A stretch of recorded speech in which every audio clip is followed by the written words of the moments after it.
Another Kansan wants to be called Senator Roberts. Can this Republican break free from the pack? Plus, a renewed push to crack down on payday lenders in Kansas, and a demand for $25 million plus compensation in the death of a man killed in a swatting incident. That's what we're talking about right now on Kansas Week.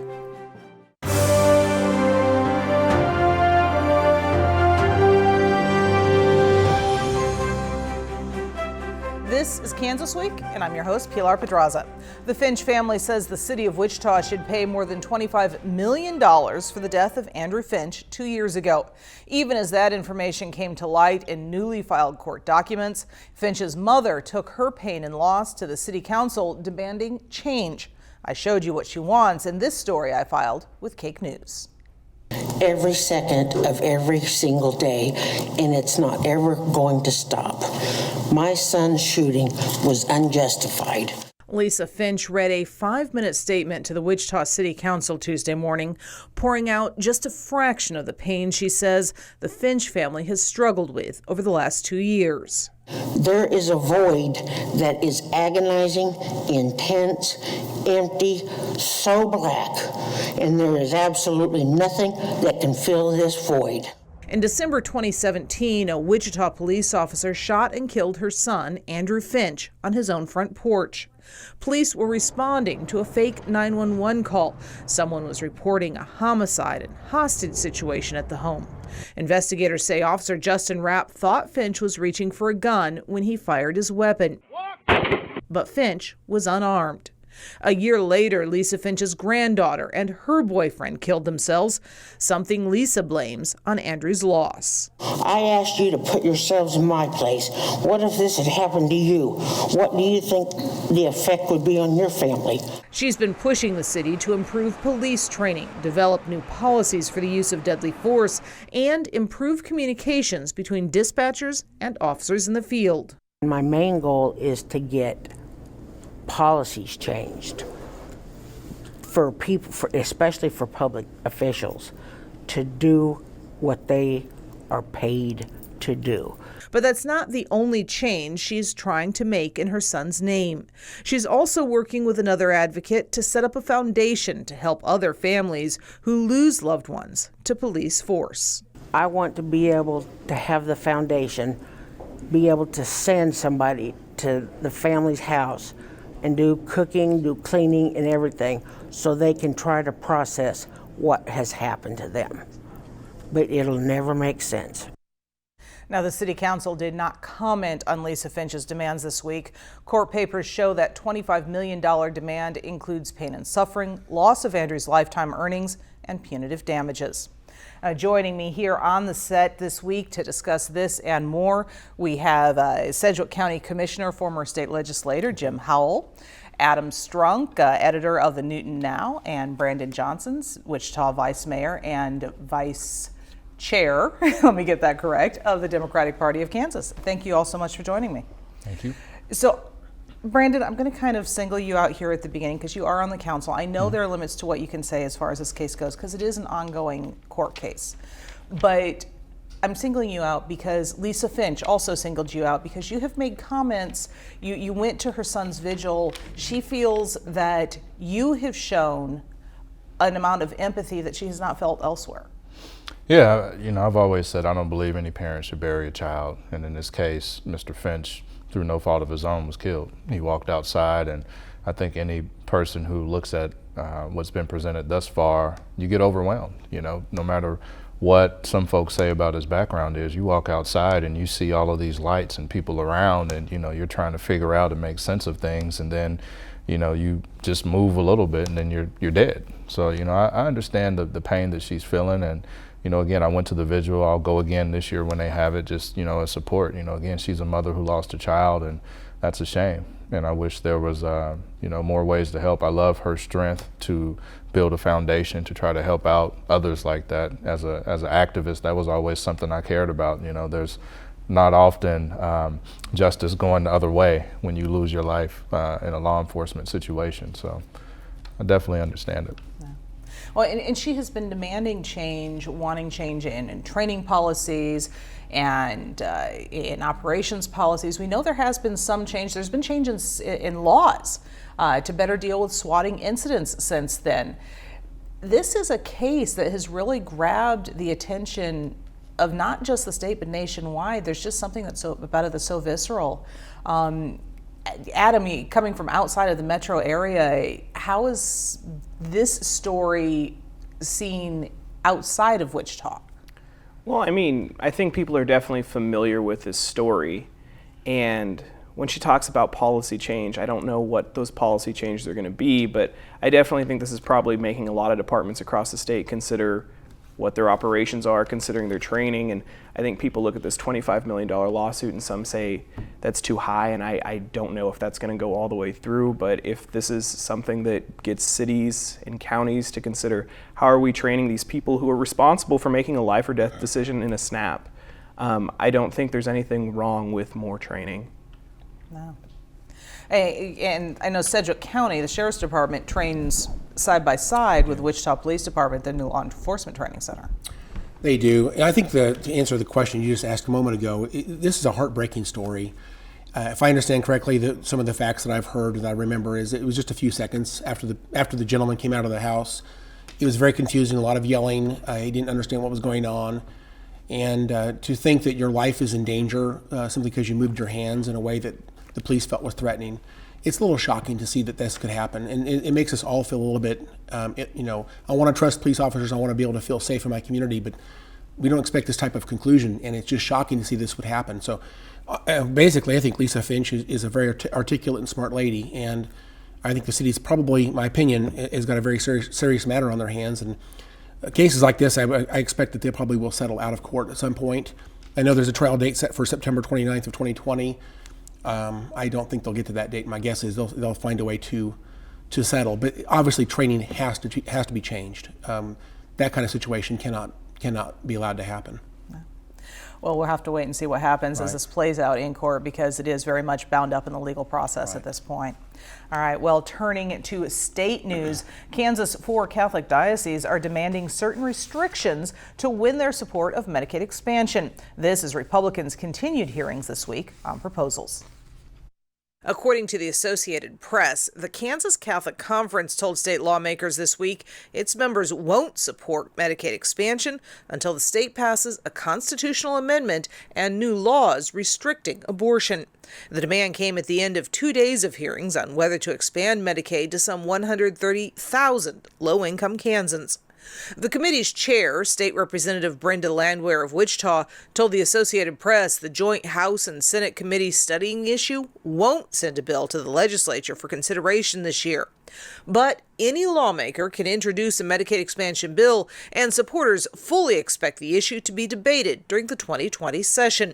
Governor Laura Kelly says Medicaid expansion is one of her top priorities for this coming year. And there were some maneuvers pulled in the legislative session last year that brought a bill to the floor in forced debate in the House. They passed it, couldn't get it through the Senate. Is there anything different this year than last year? I'm going to start with you, Jim, and your personal experience. Thanks for the question, but absolutely, the Supreme Court made a decision. They suddenly found that there's a natural right to abortion in the Kansas Constitution. That changes everything.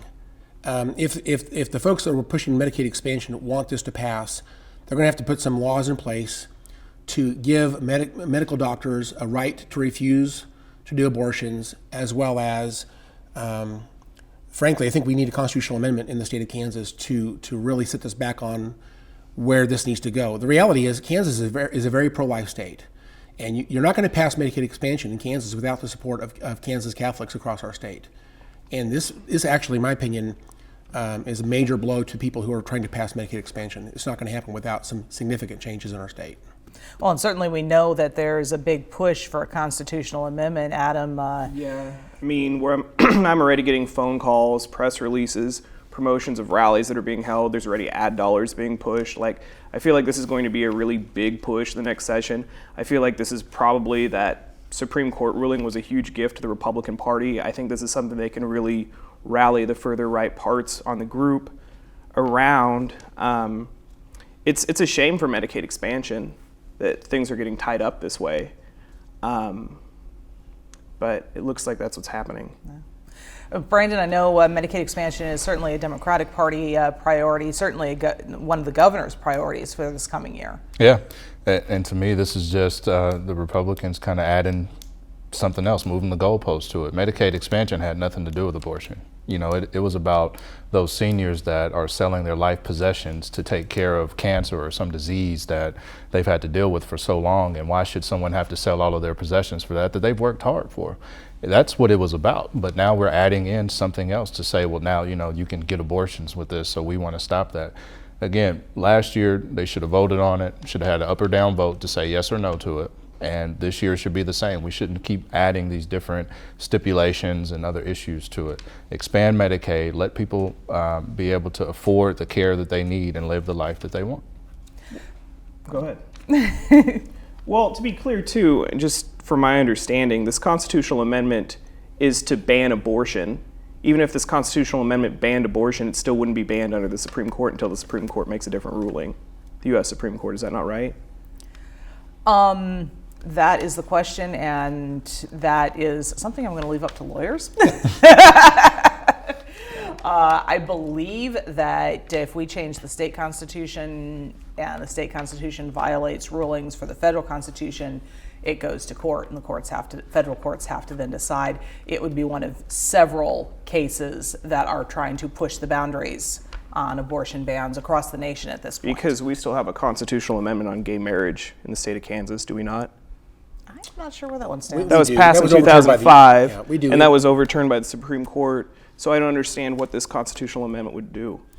I think the difference is that the U.S. Constitution and the Kansas Constitution, in my opinion, do not guarantee a right to abortion. And they found this in the Kansas Constitution suddenly. And the reality is, until they resolve that one issue, these federal funds for Medicaid theoretically would be available to be used for constitutional rights. And until this is set back where we thought it was originally, I think Medicaid expansion opens up federal dollars for abortion services. And so to protect the providers and protect the doctors, either you have to put laws in place, which is probably a little bit easier, or change the Constitution itself and clarify that our Constitution does not actually guarantee a right to an abortion. So they have a couple of options here, but they're going to have to deal with it one way or the other before Medicaid expansion has any chance of moving forward in Kansas.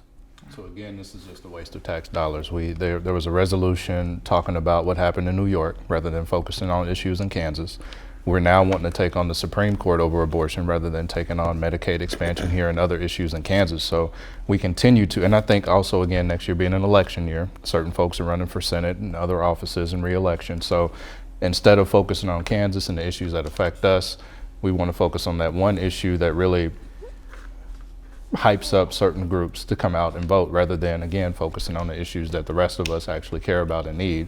And some of the issues we'll even talk about today. Will we get resolutions for those, or are we going to continue to take on this one issue, the U.S. Supreme Court, the U.S. government, talk about other states, or are we going to take care of Kansas? Okay, and I'm going to leave it there because this is a debate that could go on for the rest of the show, and we've got some other things to talk about. So, payday loans, some call the interest rates they charge abusive, and attempts to more tightly regulate the industry have failed to date, but one state lawmaker is pushing the issue back in front of voters this year. Cake's Bree Smith explains. You've seen signs like these all over Wichita, offering a quick and easy loan. We should note those businesses are completely legal, but Peanut Smith says there's nothing simple about them. Well, I needed it at the time, and it's been hell paying back. Smith received a $400 loan a little over 2 years ago. Now he's struggling more than he was before. So, I mean, I knew it at the time, but after you pay on it for a little bit, it's kind of a drag. You know, I don't think the interest rate should be that high at all. Sometimes people in Kansas just need a little extra cash to make ends meet. Payday loan businesses can charge you up to 391% on interest. The Kansas lawmakers are trying to reduce that amount across the state. This has been a problem that has been around for a while in terms of payday loans taking advantage of low-income communities. Something that we need to address on the state level. Today, advocates for payday loan customers like clergy held press conferences all over Kansas. They want a payday loan reform bill. It would cap interest rates and give people more time to pay back the loans. What we're intending to do is to seek legislation that will ease some of the financial burden and the grip that many of our residents are feeling and facing. Financial experts are also reminding borrowers to read the fine print and know your rights. Kansas law does provide for certain protections, primarily for military personnel, but also elderly and disabled. Smith just wants other people to make a different choice than he did. Save money. So if I would save, $50 a month for heck a year, I've been just fine. State lawmakers will consider the bill in 2020. In Wichita, Bree Smith, Cake News, on your side. Now, we were talking before the show started that really there's a question of whether regulation would change anything, at least from your perspective, Jim, because it's a private contract. It's a contract between a lender and a lendee. Basically, under Kansas law, if I understand correctly, they can charge. Just put this in real numbers here. So the average loan is about $300 for 2 weeks, usually until next payday, and the cost of that loan is about $40 roughly. And that's about 350% interest on that loan. Again, it sounds horrible, and I don't think it's a good, it's not a great way to manage your finances. I would certainly recommend you don't do that. There are people in the community that feel like they have a right to make a deal with a lender, and I was thinking earlier. Pawn shops have been around my entire life, probably goes way back to a long time ago. And essentially, it's a very similar type of transaction. Someone takes something of value and has to pay back more money to get their item back. And this is practice has been around for a very, very long time. I'm not sure regulation is going to take that kind of need away. The reality is there are people who are dependent on these types of loans. Adam, I can see you itching at the bit. I'll let you go. Right. Well, I mean, I can feel like I have a right to make a private contract to sell my kidney, but that's not legal. I mean, we have protections to protect people from exploitive practices. And I think in this case, like 359%? What was the interest there? 391%. That was an exploitive practice. And are we saying that the payday loan companies aren't making that at 100% interest? I don't think this 359% interest or 391% interest benefits our society at all. I mean, it's just an exploitive practice towards the poor. Yeah. And I don't think that there's a lot of information to disagree with that it's an exploitive practice of the poor. I guess people feel a right to be exploited. I don't know what that's supposed to mean. Well, and certainly we were talking about, Brandon, the need for education when it comes to things like this. Well, I mean, the need for education, but also this is legalized predatory lending. That's it. My mother got caught up in that when I was younger. We were poor. We grew up in poverty. We were on government assistance for a while. She needed some money to help pay a bill, and she was paying them back, I think, for 6 months to a year. Just off of, I think it was $500 to pay a couple bills. Why is that? Why are they able to do that? So it could be an agreement between two people, but at the same time, if we have the ability to stop that, because we do it for the military. The military legally, I think you can only charge 35%. I'll have to go back and look at the law to see.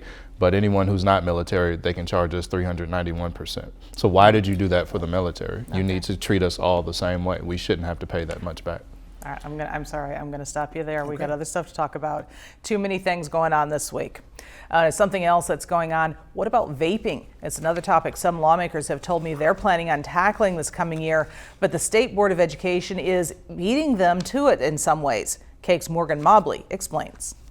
It feels good, like you feel relaxed and everything. You feel like nobody's bothering you. Vaping, it's quickly becoming a dangerous crutch to many high schoolers. And you got to go through a whole stressful day with the teachers and all that, so like they got to have their little pen or whatever. The Wichita School District has banned tobacco products and e-cigarettes for a long time, but students have found ways around the system. And nobody getting in trouble. It's kind of easy. You don't get caught at all. Some of the students at North High School go across the street during lunch to get their buzz. As many students come over or many kids come over in the backyard and they're smoking, sometimes maybe drug. When the owner of Jack started busting the vaping teenagers out back, they busted her security camera. And talked to the police, the cops came, decided to make a fence here to close. Terry Moses, the director of safety for Wichita Public Schools, says this is a ban that's getting harder to monitor and enforce. There's going to be some discipline ramifications, but we believe the most important thing is the education side, because we know the threat of punishment historically doesn't work. And I was just at a Kansas Association of School Boards conference earlier in the day on a panel, and so many school board members, superintendents were saying vaping is an issue. Now, I know in Newton, they've raised the minimum age for 21. All tobacco to 21. How's that working out?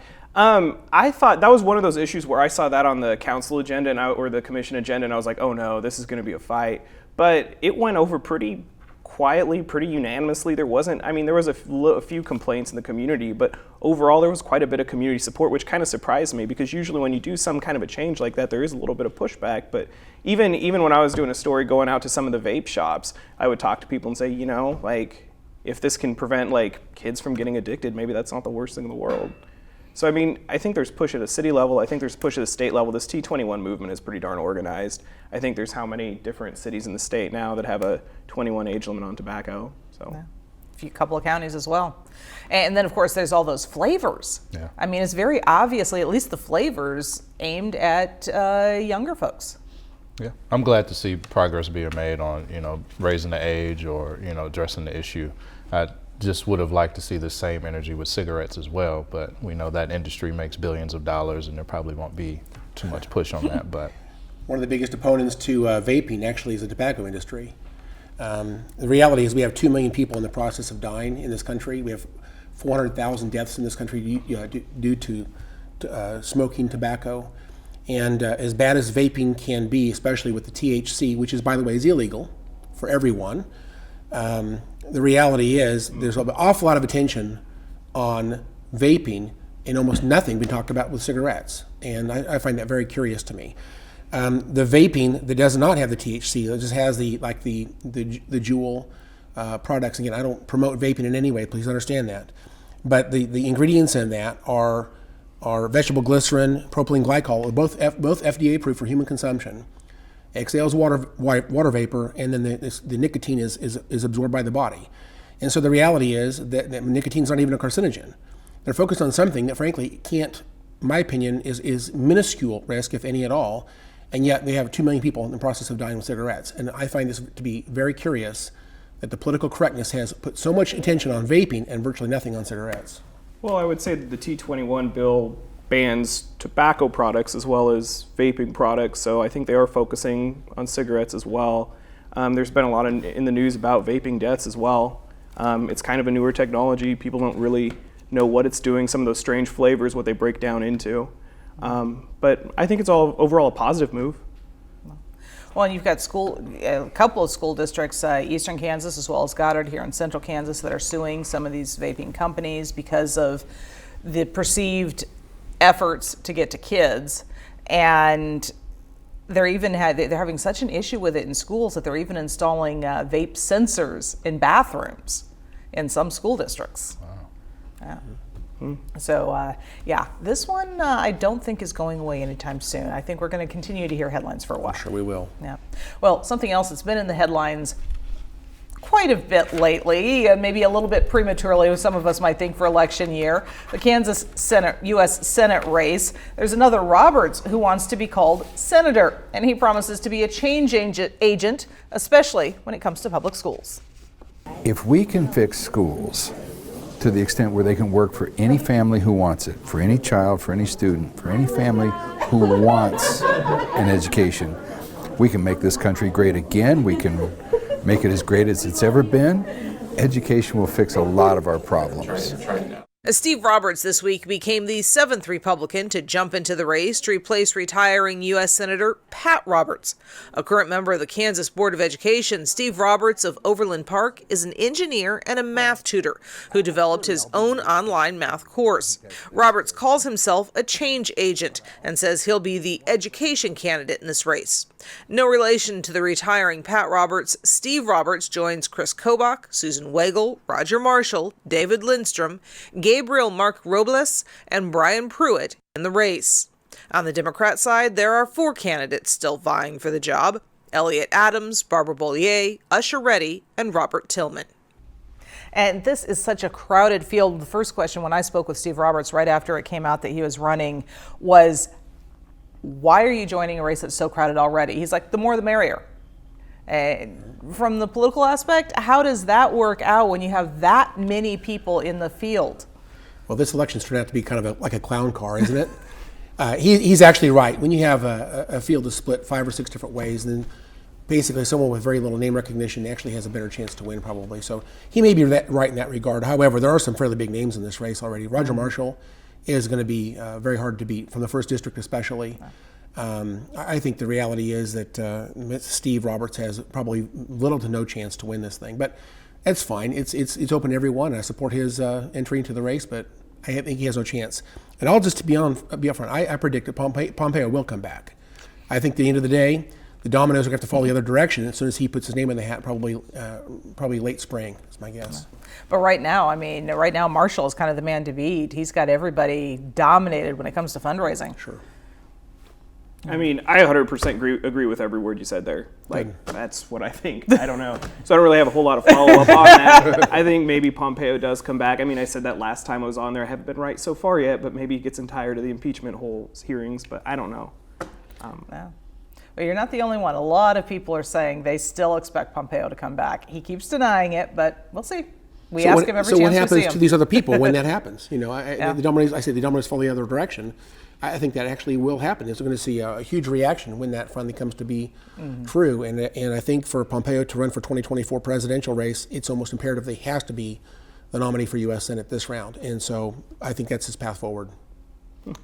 Yeah, I think the predictions here are pretty much right. I'm interested to hear, I like to hear from every candidate anyway. So as he says, he's the education candidate. What does that mean? What is the platform? What are the changes he's looking at? If it's supporting Betsy DeVos type education, then I think that's something that we probably won't support just because it's not in the best interest of the student. But, we'll see what happens, and we'll see if the Secretary of State jumps back in, and I'll probably have more to say at that point. But, And you won't be alone. Yeah. But right now, again, we'll see how it fits out. And honestly, I think more candidates is better because different people talk to different things that folks hear about. So it gets more people engaged, energized, and hopefully increases turnout. I'm always someone who wants to see higher turnout. And when you have a big field, you see more turnout. We saw that in 2016 with, what was it, 23 Republicans that ran for president, and they all had different bases, but ultimately people united at the end, and we saw higher turnout on that side. So. Okay. Well, thank you so much. We're out of time. This happens so often here. Jim, Adam, Brandon, I really appreciate your presence. We'd also like to thank our news partners at KSN News, Cake News, and the Wichita Eagle for sharing their materials with us. For now, have a great week.